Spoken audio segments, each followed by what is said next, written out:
विधायक थे वो लगातार इस्तीफा दे रहे हैं पार्टी से। पार्टी बिखर गई पूरी तरह से। एक मजबूत संगठन अजीत जोगी ने तैयार किया था, उसका वजूद बरकरार नहीं रख पाए बाद के लोग।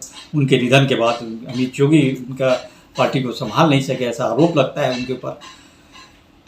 दूसरा, आम आदमी पार्टी जिन्होंने दिल्ली में दो बार सरकार बनाई, पंजाब में सरकार बनाई, आम आदमी पार्टी काफ़ी दिनों से छत्तीसगढ़ में दस्तक देने का प्रयास कर रही है। लेकिन जो एक माहौल बनना चाहिए चुनाव के पहले कि तीसरी ताकत के तौर पे एक माहौल बनना, वो और आम आदमी पार्टी उस माहौल को नहीं बना पाई।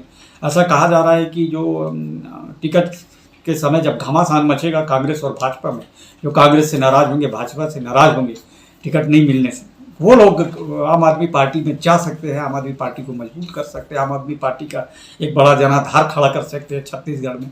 लेकिन ये सिर्फ संभावनाओं की बात है, ये सब सिर्फ चुनावी चर्चाओं की बात है, ये सिर्फ कयास लगाने की बात है।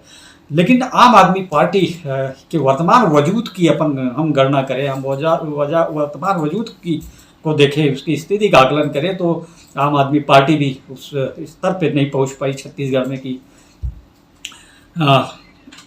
एनसीपी या जो भी कांग्रेस जैसा कोई कमाल कर पाए। लेकिन राजनीति संभावनाओं का खेल है, राजनीति में संभावनाएं कभी ख़त्म नहीं होती। तो आगे क्या होगा ये, इस पर भी हम नज़र रखेंगे, इसके लगातार इसकी जानकारी भी आपको देते रहेंगे। अब बात करते हैं कि क्या छत्तीसगढ़ में कोई क्षेत्रीय दल का उदय हो पाएगा, कोई क्षेत्रीय दल पनप पाएगा कि जो भारतीय जनता पार्टी और कांग्रेस को चुनौती दे सके, जो भारतीय जनता पार्टी और कांग्रेस के बीच की ताकत बन सके।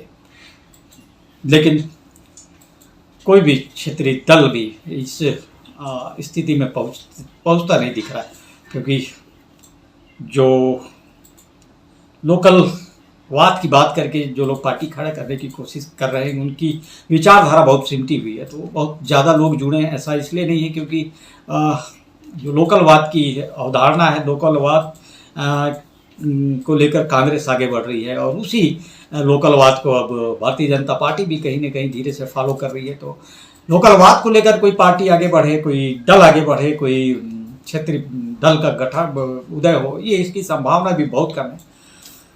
तो कुल मिला के चुनाव दिलचस्प होने वाला। चुनाव इसलिए भी दिलचस्प होने वाला है क्योंकि भूपेश बघेल के तौर पर कांग्रेस ने अपना पत्ता खोल दिया। भूपेश बघेल का चेहरा तो आगे कर दिया, अब इंतजार है भारतीय जनता पार्टी को चेहरे का।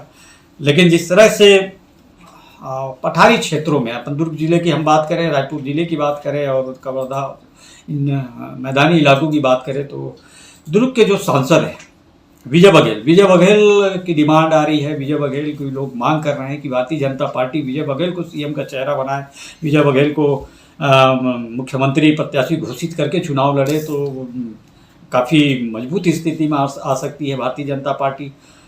क्योंकि यहाँ के लोग चाह रहे हैं कि भारतीय जनता पार्टी या तो आदिवासी नेतृत्व दे या तो ओबीसी नेतृत्व दे, और वो अगर ओबीसी नेतृत्व देती है तो विजय बघेल से बड़ा चेहरा कोई नहीं है, क्योंकि विजय बघेल को कट्टर प्रतिद्वंदी, चीर प्रतिद्वंदी माना जाता है भूपेश बघेल का।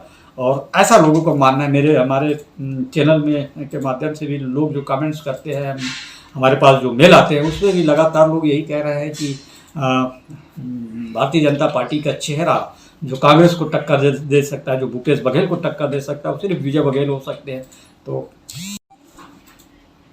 तो देखना होगा कि भारतीय जनता पार्टी की क्या निर्णय होता है। भारतीय जनता पार्टी विजय बघेल के चेहरे को आगे करती है, विजय बघेल को मुख्यमंत्री घोषित करती है, या फिर भारतीय जनता पार्टी की रणनीति कुछ और है। क्योंकि चुनाव अमित शाह लड़ रहे हैं, इस बार रणनीति उनकी होगी, प्लानिंग उनकी होगी। अमित शाह अभी 2 दिन पहले रायपुर आए थे और उन्होंने साफ तौर पर कहा कि चुनाव तो हम जीत रहे हैं, सरकार भी हम बना रहे हैं। उन्होंने यहाँ जो बड़े नेताओं की बैठक ली, बहुत तगड़ी बैठक ली और सबको साफ निर्देश दे दिया कि चुनाव जीत रहे हैं, लेकिन ज़मीनी मेहनत आपको करनी पड़ेगी, आपको ज़मीन पे उतरना पड़ेगा, आपको कितने भी बड़े नेता हो मेहनत तो करनी पड़ेगी। तो देखें आगे चुनाव जैसे जैसे आगे आते जाएगा, वैसे वैसे पत्ते खुलेंगे, वैसे वैसे दोनों दलों की रणनीति सामने आएगी, दोनों दलों की बातें सामने आएगी, नेताओं के बयान सामने आएंगे।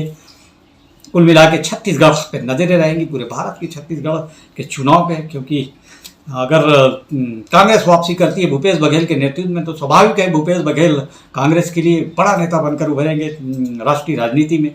और यदि भारतीय जनता पार्टी वापसी करती है तो एक बड़ी बात होगी, क्योंकि जब बात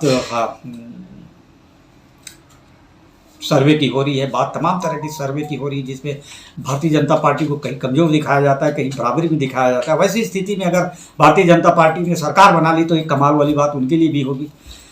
तो हमारा एपिसोड आपको कैसा लगा कमेंट्स बॉक्स में ज़रूर बताइए, और इस तरह के और एपिसोड देखने के लिए, राजनीतिक एपिसोड देखने के लिए हमारे चैनल को लाइक, शेयर और सब्सक्राइब जरूर करें। तब तक के लिए नमस्कार।